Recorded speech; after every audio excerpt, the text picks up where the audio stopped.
할렐루야. 하나님께 영광 돌립니다. 여러분 모두를 축복합니다. 오늘은 3월 13일 주일입니다.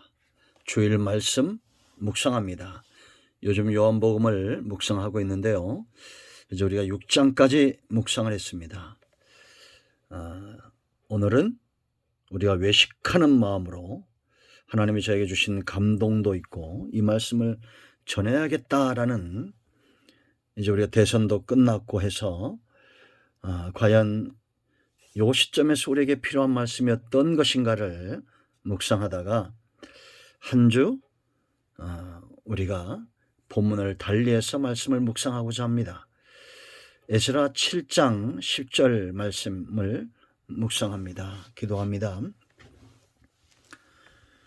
하나님, 영광과 감사를, 찬송을, 경배를 우리 하나님께 올려드립니다. 주의 보혈을 의지합니다. 우리의 모든 죄를 사하시고 우리 중심에 하나님 외에는 사랑하는 것이 없고 모든 우상과 세상의 죄에서 떠나 하나님이 거룩하신 것처럼 우리 또한 성화의 길을 걸어가고 세상의 소망을 두는 것이 아니라 하나님 나라의 소망을 두는 자로, 소경된 인도자가 아니라 눈이 떠져서 밝히 보며 하나님이 기뻐하시는 것들을 보고 하나님이 기뻐하는 삶을 살아갈 수 있는 주의 놀라운 구속사 이 역사 가운데 수종들은 사역을 감당하기를 원합니다. 오늘 말씀을 사모하는 모든 주의 백성들을 축복하시고 오직 말씀의 통로만 되게 하옵소서. 예수님의 이름으로 사모하며 기도합니다. 아멘. 자, 7장 10절 말씀, 에스라 7장 10절입니다. 구약성경 719면 읽습니다. 에스라가 여호와의 율법을 연구하여 준행하며 율례와 규례를 이스라엘에게 가르치기로 결심하였었더라. 말씀의 제목은 결심입니다. 여러분, 어떤 결심을 해보셨습니까? 그리고 지금은 또 어떤 결심이 있습니까? 세상의 결심은 두 가지입니다. 하나는 살리는 결심, 생명의 결심, 선한 결심입니다. 또 하나의 결심은 그 반대겠죠. 죽이는 결심, 망치는 결심. 사람은 그 중심이 누구든지 그 중심, 그 속사람이 그 사람을 움직이게 되어 있습니다. 하나님의 영이 우리 안에 거하신다고 생각해 보세요. 우리의 속사람은 날마다 새로워져야 되는데 겉사람은 후패해지고, 그렇다면 내 안에 계신 성령과 더불어 우리는 과거에 어떤 결심을 이루면서 지금까지 왔고 지금은 또 어떤 결심들이 있습니까? 세상과 다른 결심이 있어야 그분이 성도입니다. 여러분, 대선 후보들이 많은 정책들을 이야기하고 나름대로의 결심을 보여줍니다. 아마 그들이 공약으로 내세웠던 많은 것들이 현실에 부딪히고 이행하지 못하는 것들이 분명히 있을 겁니다. 능력에 한계가 있기 때문입니다. 그러나 하나님은 능력에 한계가 없는 분입니다.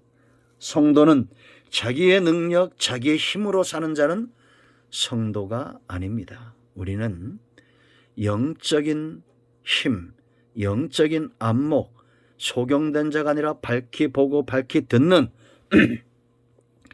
그런 자입니다. 그러므로 결심과 결단이 빠른 겁니다. 보지 못하고 듣지 못하고 깨닫지 못하면 결심하지 않습니다. 그러나 보는 자, 듣는 자이기 때문에 결심하는 겁니다. 여러분, 에스라는 2차 귀환의 지도자였습니다. 517년에 그가 2차 귀환 바사에서 돌아오죠. 바벨론 포로로 끌려갔다가 이제 바벨론이 망하고 바사 나라가 되었을 때 6번째 왕 아닥사스다 6번째 왕입니다. 그리고 이 왕 때 돌아오는 겁니다. 그런데 여러분 6절 말씀을 보면 어떤 말이 있느냐, 하반절에 이런 말이 있습니다. 여호와의 도심을 입음으로 왕에게 구하는 것은 다 받는 자였다. 그가 바사 왕국에서 성공한 자랑을 알 수 있습니다. 왕에게 구하기만 하면 다 받는 자예요. 부도 명예도 권력도 다 가진 자입니다. 그럼 이런 자의 결심은 어떠해야 됩니까? 왕을 움직이는 자, 왕에게 많은 부와 명예와 권력을 얻을 수 있는 자리에 있는 자. 한 나라의 왕은 힘이 있죠. 그러나 그의 결심은 다릅니다. 왜냐? 아닥사스다 왕이 에스라를 붙들고 있는 것이 아니라 하나님이 그를 붙들고 있는 거예요. 여러분 2차 기한에 돌아오는데 왜 돌아오겠습니까? 자기 고향 유대 땅, 이 나라가 아직도 문제가 많은 겁니다. 영적인 문제입니다. 신앙의 문제입니다. 1차 기한 후 79년이 지났습니다. 우리나라 통일된 지가 지금 80년이 다 돼가고 있죠. 70년이 넘었습니다. 79년이 지났어요. 그리고 성전이 완공되었습니다. 516년에 58년이 지났습니다. 1차 기한 후 79년, 성전 완공 후 58년 만에 에스라가 돌아오는 겁니다. 왜 돌아오겠습니까? 이스라엘, 이 유대 땅에 다시 한번 신앙의 부흥을 일으키기 위해서입니다. 여러분, 하나님의 말씀대로 사는 자가 복을 받고 그 나라가 복을 받으며 그 시대가 복을 받는 겁니다. 이건 성경의 약속입니다. 여러분 상식적으로 생각해 보세요. 상식적으로라도 이 땅에 1000만 가까운 그리스도인이 오직 말씀에 매이고 말씀에 붙들린 바 되어서 순종하며 산다면 이 나라는 달라질 것입니다. 믿지 않는 자들이 4천만 4배가 많다 할지라도 그들을 능히 이기고 말씀의 영광이 드러나며 은혜의 때가 오게 할 수 있는 강력한 말씀에 붙들림 받은 자들, 그런 자들이 이 시대에 필요합니다. 인간의 자랑과 인간의 능력과 인간의 힘을 자랑하고 있는 이런 강대국들, 이 나라 가운데 하나님 앞에 에스라처럼 결심하는 자가 있기를 원합니다. 어떤 결심입니까? 여호와의 율법을 연구하기로 결심하고 준행하기로 결심하고 이 율례와 규례를 이스라엘에게 가르치기로 결심한 거예요. 왜냐? 이것이 사는 길이고 이것이 복받는 길이고 이것이 형통의 길이라는 것을 분명히 그가 알았기 때문입니다.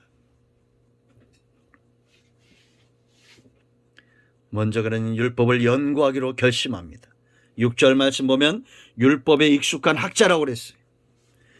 율법에 익숙함에도 불구하고 더 말씀을 연구하겠다는 겁니다. 여러분, 물론 이 말씀은 목사님들이나 성경을 연구하시는 분들에게 더 마음에 와 닿을지도 모릅니다. 그러나 우리는 이 시대의 왕같은 제사장이고 우리가 믿는 하나님은 계시의 종교, 하나님의 뜻을 우리 가운데 보여주시는 분입니다. 이 말씀은 목회자에게만 주신 것이 아니에요. 온 성도에게 준 겁니다. 그럼 우리는 말씀을 연구하기를 게을리하지 말아야 됩니다. 여기 연구하다 다라쉬, 히브리 말로 이 뜻은 어떤 뜻이냐면 하나님의 말씀에 관심을 가지고 마치 금맥을 캐듯이 금맥을 캐는 자처럼 자신을 준비시키겠다라는 겁니다. 그럼 제가 얼마 전에 삽질을 좀 해보니까 빗질을 좀 해보니까 너무 엉덩이 근육에 힘이 들어가고 막 아리배고 힘들어요. 평상시 안 하던 일을 하니까. 여러분, 황금을 찾는 자들은 무엇이 그 황금을 찾게 만듭니까? 중심이잖아요. 중심. 그들의 실력이 아닙니다. 황금을 찾겠다라는 그런 마음가짐. 여러분, 이 말씀의 가치는 순금보다도 많은 진주보다도 더 귀한 것입니다. 시편 19편 10절 말씀을 보면 금 곧 많은 순금보다 더 사모할 것이며 꿀과 송이꿀보다 더 달도다라고 말합니다. 꿀보다도 금보다도 말씀을 더 사모하라는 거요. 왜냐? 7절에 우리의 영혼을 소생시키고 생명의 문제입니다. 우둔한 자로 지혜롭게 하고 지혜로운 자가 망하지 않는 겁니다. 복을 받는 겁니다. 마음을 기쁘게 하고, 여러분 마음이 답답하고 걸걸하고 불안하고 근심 있는 분들 말씀으로 돌아가세요. 눈을 밝게 한다는 겁니다. 내가 무엇을 하고 어디로 갈 것인지 분명히 알게 된다는 거. 얼마나 놀라운 가치가 있습니까? 여러분 연구하십시오. 금맥을 캐듯이 말씀의 맥을 캐어내십시오. 두 번째는 준행하기로 결심했다는 겁니다. 자기가 먼저 이렇게 연구했으면 연구한 상태에서 버려두지 않고 이제는 그 말씀대로 살아보기로 작정한 것입니다. 여기 준행한다, 아사 이런 뜻입니다. 짓다, 만들다. 우리가 마치 집을 짓듯이, 여러분 집을 어떻게 짓습니까? 물건을 만들듯이 어떻게 만듭니까? 마태복음 7장 24절로 27절, 반석을 뚫고 집을 짓는 자가 있어요. 모래 위에 집을 짓는 자가 있습니다. 다른 겁니다. 반석을 뚫는 것이 쉽지 않습니다. 그 반석을 깨트리고 기둥을 세우고 좋은 재료로 집을 짓는 것 오랜 시간 걸립니다. 그런데 이 사람이 왜 지혜롭습니까? 반드시 태풍, 창수가 난다는 겁니다. 집을 지으면서 장차 다가올 태풍을 바라보는 자, 창수가 나고 물난리가 날 걸 바라보는 자, 그런 자들이 지혜로운 자들이에요. 여러분, 우리가 말씀을 묵상하고 믿음이 이 말씀을 듣고 행하여 믿음이 견고하게 서야 장차 골리앗 앞에서도 무너지지 않는 것입니다. 홍해 앞에서도 무너지지 않는 거예요. 대통령이 누가 뽑혀든지 간에 여러분 무너지지 마세요. 이 나라 정권이 또 바뀌었다고 해서 여러분 낙심하지 마세요.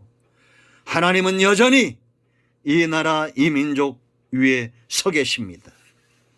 분명히 땅에 여호와 앞에서 공의를 구하고 진리를 행하는 자 있음을 확신합니다. 세 번째, 가르치기로 결심했습니다. 가르치다, 이건 어떤 의미가 있냐면 연습하다, 길들이다, 익숙하게 하다, 훈련시키다라는 겁니다. 훈련된 병사입니다. 여러분, 훈련된 병사는 어떡합니까? 자동적으로 몸이 반응을 하죠.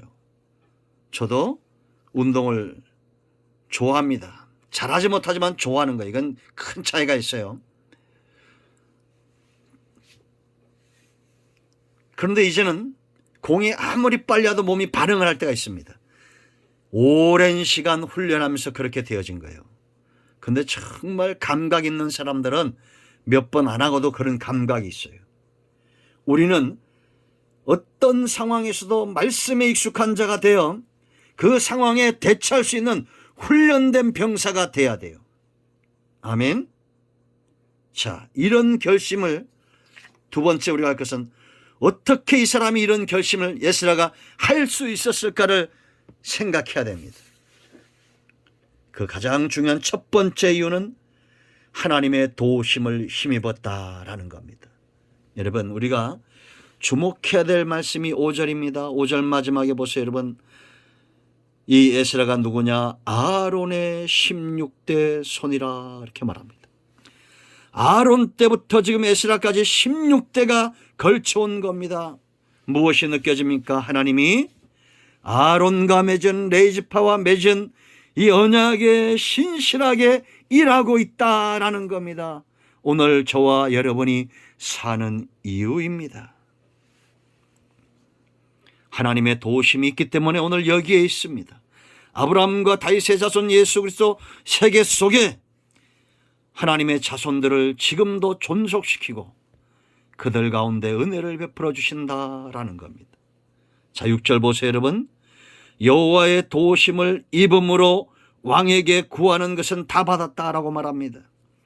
그가 바벨론의 포로로 끌려가고 그 나라가 망하고 바사 왕국이 들어오고 그렇지만 여전히 세상 나라는 변하고 정권이 2번, 3번 바뀌어도 하나님은 여전히 에스라를 붙들고 있다라는 겁니다. 여러분, 내가 원하는 정권이 들어서지 않았다고 해서 낙심하지 마세요. 바벨론이 망하고 메대가 망하고 바사가 망하고 로마가 들어와도 하나님은 여전히 그 나라를, 하나님의 나라를 견고하게 합니다. 우리는 그 나라 백성입니다. 자, 9절 말씀 보세요 여러분. 첫째 달 초월에 바벨론에서 길을 떠났고 하나님의 뭐라 했습니까? 선한 손에 도우심을 입어 다섯째 달 초월에 예루살렘이니라. 4개월간의 여정, 하나님의 선하신 도우심이 있었습니다. 1500km를 온 거예요. 여러분, 우리가 자동차로 몇 시간을 갈 거리지만 이 당시에는 4개월을 걸어가는 겁니다. 그 험난한 여정 가운데 하나님의 선하신 손길이 있었습니다. 현재형입니다. 이런 결심이 과거에 내가 받았던, 과거에 내가 알았던 그 하나님으로 인하여 결심하는 게 아니에요. 매 순간 매일같이 여호와 이레, 여호와 샬롬, 여호와 니시, 승리 하나님, 준비하신 하나님, 평강의 하나님은 경험하고 있기 때문에 그 은혜 가운데서 결심하는 겁니다. 그 능력 가운데서 결심하는 것이고 하나님의 선하신 손길 섭리 가운데서 이 결심이 연결되어지는 겁니다. 그러므로 하나님과 끊어진 사람은 영적인 결심을 할 수가 없어요. 세상 속에 살아갈 수밖에 없는 것입니다. 그러니까 불안하고 염려와 근심이 있고 낙심하는 겁니다. 두 번째 중요한 이유가 있습니다. 무엇보다도 이 민족에게 필요한 것은 돈도 아니고 명예도 아니고 세상적인 지도자도 아니고 권력도 아니고 바로 하나님 앞으로 돌아가는 거라고 확신이 있었던 거예요. 이 백성들이 말씀을 연구하고 이 백성들이 말씀을 준행하고 이 백성들이 말씀에 숙달된 자가 되면 하나님이 이들에게 복을 주신다는 확신이 있었던 겁니다. 이거는 성경의 역사고 교회의 역사입니다. 여러분, 말씀으로 돌아가세요. 세상 정권이나 세상의 인맥이나 세상 사람들이나 그리로 돌아가지 마세요. 왜 자꾸 세상과 하나 되려고 합니까? 성도는 모여도 믿는 자들끼리 친구가 되고 형제가 되고 그래야 됩니다. 자꾸 세상에서 모이는 것들 좋아하지 마세요. 그 결말은 뻔하고 불을 보듯이 분명한 겁니다. 우리가 살 길은 말씀으로 돌아가는 겁니다. 세 번째, 여기 결심이란 말은 마음에 두다 이런 뜻입니다. 그러니까 어떤 말입니까? 지금 에스라가 왕이 구하는 모든 것을 얻는 그런 부와 명예와 권력을 가졌어도 그 마음에는 모세처럼 애굽의 왕궁의 금은 보화와 그 나라의 왕자로 사는 것보다도 백성과 함께 고난당하는 것을 좋아했던 모세처럼 에스라도 똑같은 마음, 똑같은 성령의 기름 부음, 똑같은 은혜가 에스라에게도 흘러가고 있었던 것입니다. 마음에 두고 있었어요. 사랑했다라는 겁니다. 느헤미야 보세요 여러분. 그가 왕의 측근으로 성공했지만 고향에 어려움이 온다는 걸 알고 머리를 풀고 죄를 뒤집어쓰고 옷을 찢으면서 기도하잖아요. 여러분의 마음은 어디에 있습니까? 지금 하나님의 영광이 땅에 떨어지고 있습니다. 교회가 욕을 먹고 있고 주의 종들이 욕을 먹고 있습니다. 성도들이 세상에서 외면을 당하고 있고 복음은 막히고 있습니다. 무당과 잡사들과 신천지들이 득세하고 있습니다. 그런데 놀랍게도 사람들은 자신의 육신의 아내를 위해서, 육신적인 삶을 위해서 세상을 선택하고 있습니다. 어떤 결심을 하시겠어요? 여러분 마음에 무엇이 있습니까? 하나님을 사랑하고 성도들을 사랑하고 형제를 사랑하고 교회를 사랑하고 복음을 사랑하십시오. 하나님 나라를 마음에 두십시오. 사랑만큼 강력한 동기는 없습니다. 오늘 우리가 결심하는 이유입니다. 기도하겠습니다. 하나님, 이 민족이 사는 길은 대통령을 바꾸는 것이 아니라 온 백성, 먼저 믿은 성도들이 하나님께로 돌아가고 말씀으로 돌아가는 것입니다. 이 말씀을 연구하고 준행하고 가르치기로 결심해서 먼저 믿은 성도들이 다시 한번 하나님 앞에서 믿음 위에 견고하게 서는 백성들 되게 하여 주시옵소서. 하나님의 선하심과 도우심은 여전히 우리 가운데 있습니다. 이 하나님을 믿고 따르는 주의 백성들 되기를 원합니다. 하나님을 사랑하고 복음을 사랑하고 형제들을 사랑하고 교회를 사랑하는 지혜로운 성도들 되게 하옵소서. 예수님의 이름으로 사모하며 축복하며 치유하며 기도합니다. 아멘. 이제는 우리 주 예수 그리스도의 크신 은혜와 하나님 아버지 큰 사랑과 성령의 위로 교통 충만 치유 회복하심의 역사가 영상을 통해서 또 성전을 찾아 예배하며 이 땅에 있는 수많은 복음적인 교회들마다 저들의 사역 위에 큰나무교에 속한 모든 권석들, 서울모대에 속한 모든 학장이며 교직원들, 우리 학생들, 세계인형 박물관과 168명의 영상을 통해서 말씀을 사모하는 주의 백성들 위에 지금도 예수 이름 때문에 생명 다해 헌신하는 교회와 선교단체들과 선교사님들 위에 이 나라 이 민족 위에 이제로부터 영원토록 함께 있을지어다. 아멘. 할렐루야. 응답되었습니다. 여러분 모두를 축복합니다. 아멘.